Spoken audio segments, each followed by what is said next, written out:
hambanya untuk menyampaikan renungan, kami persilahkan.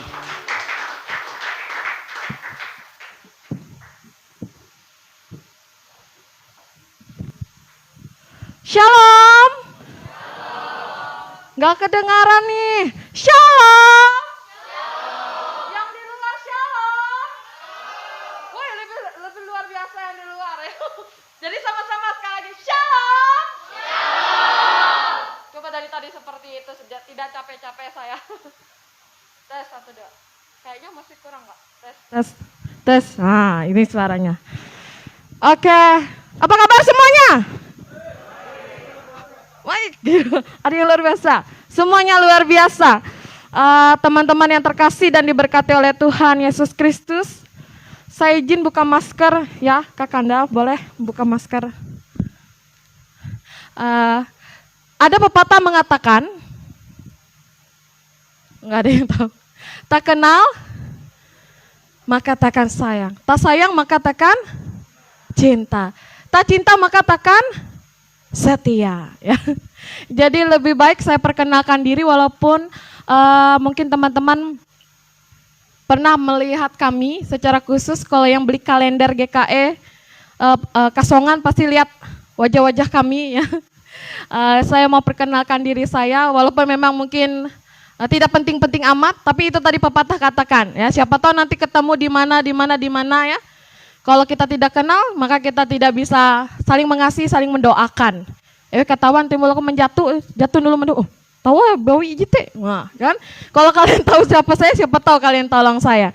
Perkenalkan nama saya Pendeta Elida Masmuria Simbolon, ya. Boleh dipanggil Pendeta Elida. Saya pelayanan di Jemaat GKE Baon Bango. Ini teman-teman saya tadi saya sudah bawa. Kami memang sangat sedikit. Tapi firman Tuhan yang saya selalu pegang, 2-3 orang berkumpul dalam nama Tuhan, aku ada di tengah-tengah mereka. Jadi biar sedikit seperti ini, kami bawa saja ke Baon Bango. Ya, puji Tuhan. Kebenaran firman Tuhan yang saya ingin dan rindu bagikan untuk kita sama pelajari. Dan kita boleh bertumbuh di dalamnya dari 1 Petrus pasal yang kedua. Ayat 1 sampai yang ke-10. Wah, panjang ya. Siapa yang bawa Alkitab di sini? Oke, 1 saja. 2. Di luar? Oh, enggak ada. Di HP-nya pasti ada ya. Semua punya Android atau HP yang canggih luar biasa hari ini ya. 1 Petrus pasal yang kedua ayat 1 sampai yang ke-10. Nanti kita boleh baca selang-seling. Namun sebelumnya mari kita bersatu dalam doa, kita mohon pimpinan Roh Kudus, kita berdoa. Kasih-Mu Tuhan memperbarui hidup kami. Kasih-Mu sungguh terbukti bagi sekalian kami. Engkau mati di atas kayu salib, menderita segala yang terburuk untuk gantikan kami yang berdosa ini. Bahkan pada hari yang ketiga, Engkau bangkit, mengalahkan kematian, dan memberikan kami hidup yang baru. Karena kematian-Mu Tuhan, Engkau menghidupkan kami. Karena kebangkitan-Mu Tuhan, kami punya pengharapan yang baru. Ada hari esok senantiasa dalam rancangan Tuhan yang baik. Karena itu kami percaya malam hari ini lawatan kuasa Roh Kudus Tuhan bekerja di antara kami. Meliputi, memberkati, menguatkan kami. Biar kami anak-anak muda-Mu Tuhan dan seluruh para pelayan Tuhan yang boleh sama-sama melayani dan saling mendoakan pada malam puji-pujian ini. Di petak bahandang ini. Tuhan mau buka hati kami dalam penuh kerinduan untuk mempelajari kebenaran firman. Mari Bapa urapi kami pribadi, tiap pribadi yang letih lesu beban berat dalam pergumulan bahkan tantangan. Lawatan kuasa kasih Tuhan menghidupkan kami sehingga kami boleh menjadi pribadi-pribadi yang semakin hari semakin mengasihi dan mencintai Tuhan. Sehingga hidup kami yang kami hidupi bukan lagi hidup yang adalah dunia ini, tetapi hidup yang kami hidupi adalah kehidupan dalam kehendak dan rencana Tuhan yang sejati. Berkati hamba-Mu yang tidak ada apa-apanya ini Tuhan. Berkati apa yang boleh hamba sampaikan. Tuhan berkarya luar biasa. Dan kami serahkan seluruh pemberitaan firman Tuhan ini. Dan seluruh rangkaian ibadah kami, malam puji-pujian kami ini. Biarlah berbau harum dalam hadirat Tuhan. Tuhan menerima dalam kuasa kasih Tuhan. Di dalam nama Tuhan Yesus, kami berdoa dan menyambut kebenaran firman-Mu. Amin. 1 Petrus pasal yang kedua, ayat 1 sampai yang ke-10. Sudah dapat semua? Amin. Mari kita boleh baca secara berbalas-balasan. Dalam perikop Yesus Kristus batu penjuru. Demikian firman Tuhan.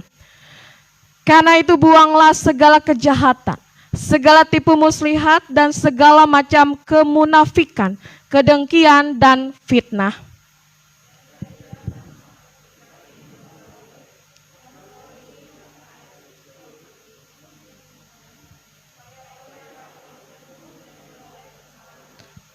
Jika kamu benar-benar telah mengecap kebaikan Tuhan,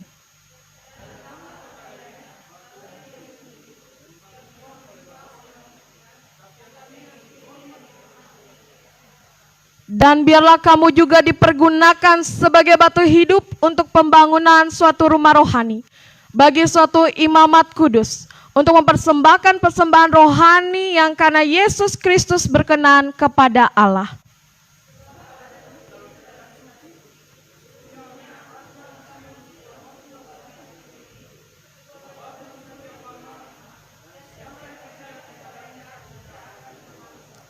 Karena itu bagi kamu yang percaya, ia mahal. Tetapi bagi mereka yang tidak percaya, batu yang telah dibuang oleh tukang-tukang bangunan telah menjadi batu penjuru, juga telah menjadi batu sentuhan dan suatu batu sandungan.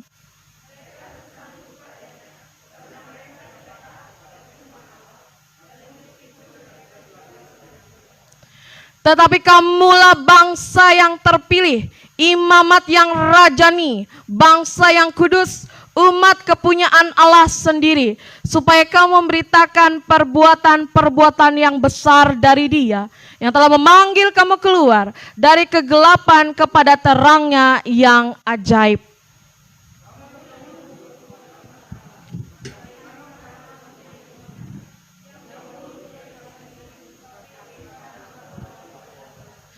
Yang berbahagia yang mereka yang mendengarkan firman Allah dan yang memeliharanya. Amin. Shalom.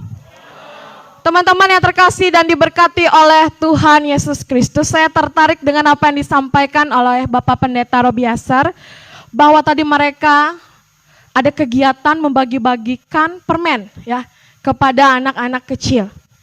Dan sambutan mereka ketika diberikan permen itu seperti mendapat harta karun, ya saya pikir bisa seperti bahagia sekali, senang sekali.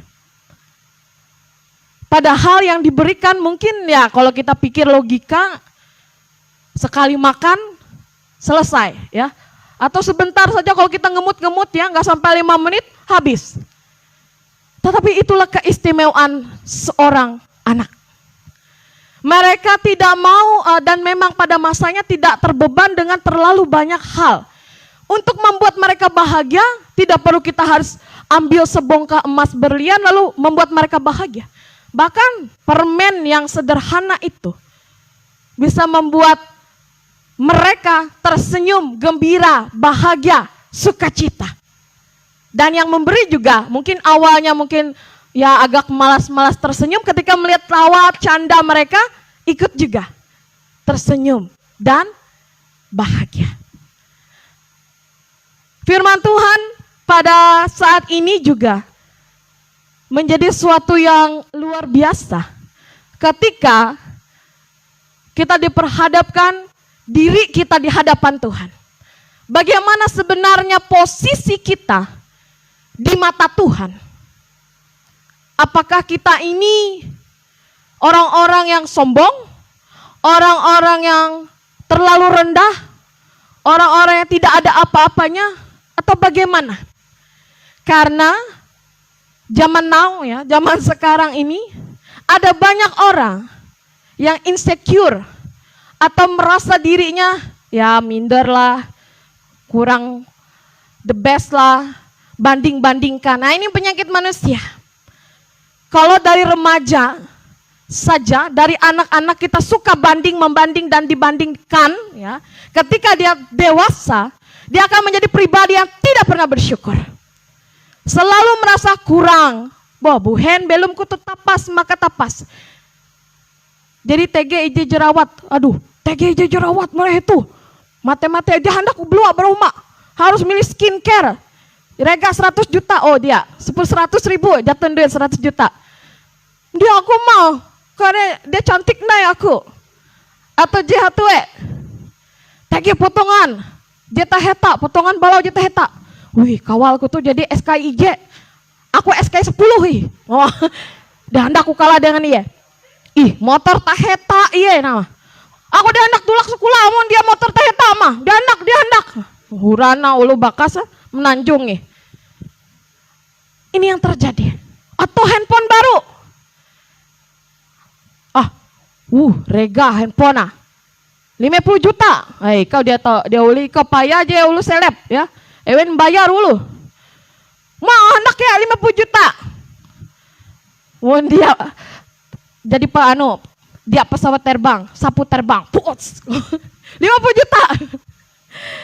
Itu yang terjadi sekarang ya. Kalau kita suka membanding dan terbanding-bandingkan. Tapi tahukah kita, rekan-rekan yang terkasih dan diberkati oleh Tuhan? Firman Tuhan mencatat, dimulai di ayat 1.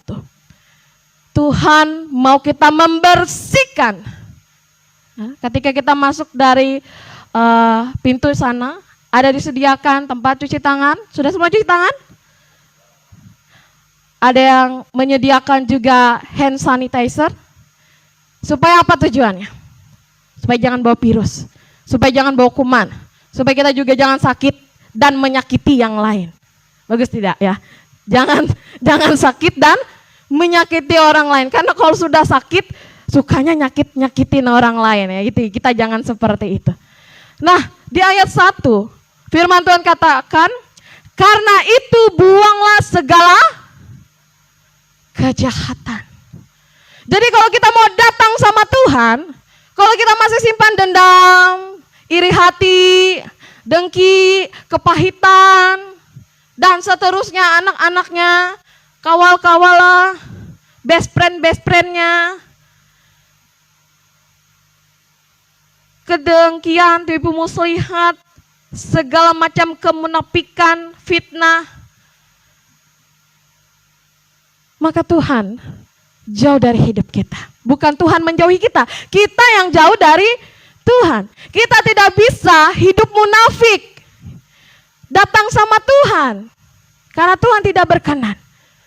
Maka di ayat yang kedua, Tuhan mau kita jadi orang yang apa adanya kita. Tuhan mau kita murni, bagaikan ayat 2 katakan, jadilah sama. Ini firman Tuhan loh katakan, saya hanya nyampaikan saja. Dan jadilah sama seperti bayi yang baru lahir. Apa sih kebutuhan bayi baru lahir? Berlian, handphone, motor, pacar yang di sini-sini, pacar yang di sana-sana. Tidak. Yang diperlukannya adalah yang selalu ingin akan air susu yang murni dan yang rohani, supaya olehnya kamu bertumbuh dan beroleh keselamatan. Jadi kemurnian di hadapan Tuhan, kita datang sama Tuhan, jangan jadi orang lain. Capek hidup seperti itu. Jadilah dirimu sendiri, sebagaimana Tuhan ciptakan engkau, dengan nama yang Tuhan anugerahkan, karuniakan ketika engkau dibaptis, dibawa kedua orang tuamu ke gereja. Jangan jadi si A, si B, si C, si D. Jadi dirimu sendiri. Tapi pendeta, aku TG jerawat, aku berseput, aku lalu peringkong, aku pandak, aku lalu gantung. Jadilah dirimu sendiri. Bala aku keriting, bala aku lurus. Aku babilem, aku lalu baputih. Dan seterusnya. Apakah kita sering merasa diri kita tidak berharga, tidak berarti karena tidak sesuai standar dunia ini? Ada banyak anak-anak muda yang harus rela bermuka dua supaya bisa mengikut tren zaman now ini.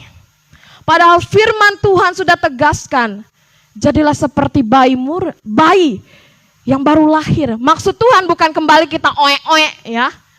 Mama nanti pulang dari sini, mama oe-oe. Dus, kau mau ya? Atau papa mau? Tidak seperti itu. Maksudnya ada kemurnian. Jadi kita datang sama Tuhan tuh karena kerinduan, bukan kewajiban saja. Bukan. Kalau kita kekristenan kita, anak-anak muda Tuhan, hanya karena kewajiban, hanya karena amun dia guang gereja, angkat dia pas. Tidak. Kekristenan yang sesungguhnya karena kita tahu Tuhan Yesus baik. Dia teramat baik dan dia sungguh baik. Karena kita tahu betapa luar biasanya pengorbanan Tuhan Yesus. Tubuh dan darahnya diserahkan bagi saya dan teman-teman semuanya. Boleh beri kemuliaan bagi nama Tuhan. Haleluya. Tuhan memberikan tubuh dan darahnya. Kalau orang lagi pacaran ya, aku nyarah pembelumku akam, cintaku rasakam, tege bawi hatue ja lebih bakena. Dia bingat kundai dengan janji ko yang dah. Hari ini mati satu tumbuh jutaan, tidak lagi 1000. Tapi kalau Tuhan, bayangkan apa sih kurang sorga teman-teman? Siapa yang pernah ke sorga? Belum pernah. Pendetanya? Belum pernah juga. Tapi sudah tahu dan percaya janji Tuhan ya. Kita pegang firman Tuhan ini bagian daripada sorga yang boleh kita rasakan dan lihat dalam dunia ini. Apa sih kurang di sorga? Tidak ada. Sorga itu sempurna. Tapi Tuhan karena terlalu cinta akan dunia ini. Karena begitu Yohanes 3 ayat 16. Karena begitu besar. Begitu. Ya, tidak hanya segitu. Tidak hanya segini. Tidak hanya seitu. Begitu besar. Karena begitu besar kasih Allah akan dunia ini. Sehingga mengaruniakan anaknya yang tunggal. Supaya setiap orang yang percaya kepada Yesus Kristus kepadanya. Tidak binasa. Melainkan beroleh hidup yang kekal. Dia datang ke dunia ini buat gantikan saya dan teman-teman supaya tidak dihukum. Dihukum dalam kematian kekal. Kasih yang begitu heran dan luar biasa.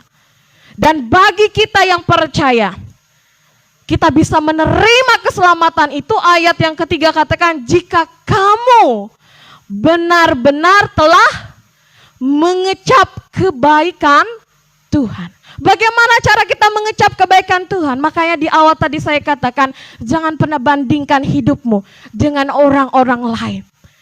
Kita mau memang belajar dari hidup orang lain, pengalaman orang lain, keberhasilan orang lain, kesuksesan orang lain. Tapi bukan berarti kita menjadi orang lain.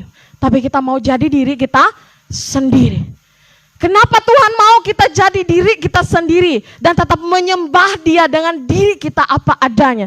Sebab firman Tuhan katakan, dan biarlah ayat 5, kamu juga dipergunakan sebagai batu hidup untuk pembangunan suatu rumah rohani. Bagi suatu imamat kudus untuk mempersembahkan persembahan rohani yang karena Yesus Kristus berkenan kepada Allah.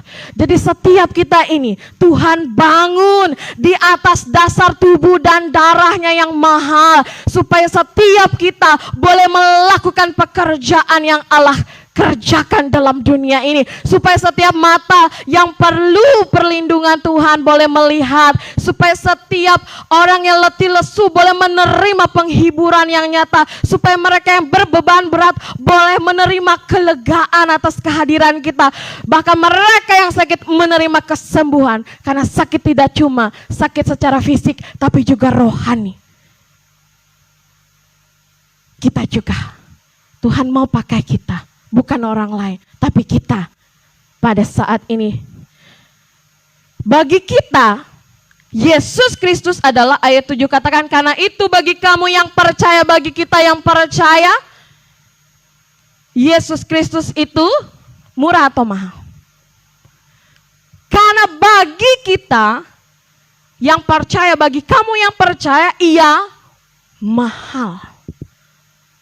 Jadi Yesus itu mahal. Karena itu ikut Yesus tidak mudah. Ikut Yesus perlu pengorbanan. Ikut Yesus pikul salib, kita menyangkal diri kita menyangkal ego kita merendahkan diri di hadapan Tuhan. Apa yang kata dunia baik tidak kita ikuti, tapi apa yang kata Tuhan baik kita yang ikuti. Walaupun kita berbeda sendiri dari dunia, tapi kalau itu menyenangkan hati Tuhan, maka itu kita kerjakan. Karena bagi kita Tuhan mahal. Tuhan kita tidak murah. Karena tidak terbeli dengan apapun juga. Pekerjaannya itu heran luar biasa. Karena Yesus mahal bagi kita. Dan dia mau kita juga hidup.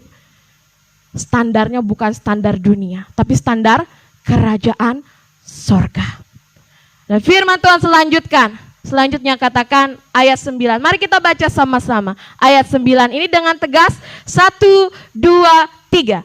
Tetapi kamulah bangsa yang terpilih, imamat yang rajani, bangsa yang kudus, umat kepunyaan Allah sendiri, supaya kamu memberitakan perbuatan-perbuatan yang besar dari Dia yang telah memanggil kamu keluar dari kegelapan kepada terangnya yang ajaib. Siapa kita? Siapa kita? Oh, kita ini orang-orang luar biasa yang Tuhan utus dalam dunia ini. Tidak main-main firman Tuhan katakan. Tetapi kamulah bangsa yang terpilih. We are the chosen one. Kita orang-orang terpilih dari setiap orang-orang yang ada di dunia ini. Kita terpilih untuk percaya Yesus sebagai Tuhan dan Juru Selamat.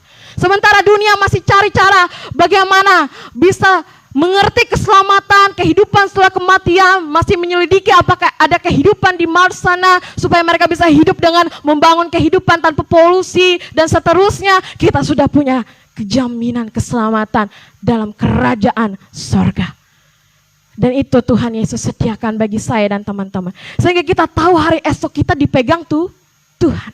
Sehingga tidak ada alasan bagi kita sebagai anak muda Tuhan untuk malas. Sekolah, belajar, kuliah, bekerja, yang sudah bekerja untuk melayani. Tidak lagi berkata kepada Tuhan apa yang bisa saya dapatkan dari Tuhan. Dengan saya ke gereja, dengan saya pelayanan, apa berkat yang Tuhan bisa beri buat saya. Tidak lagi kita tanya itu sama Tuhan.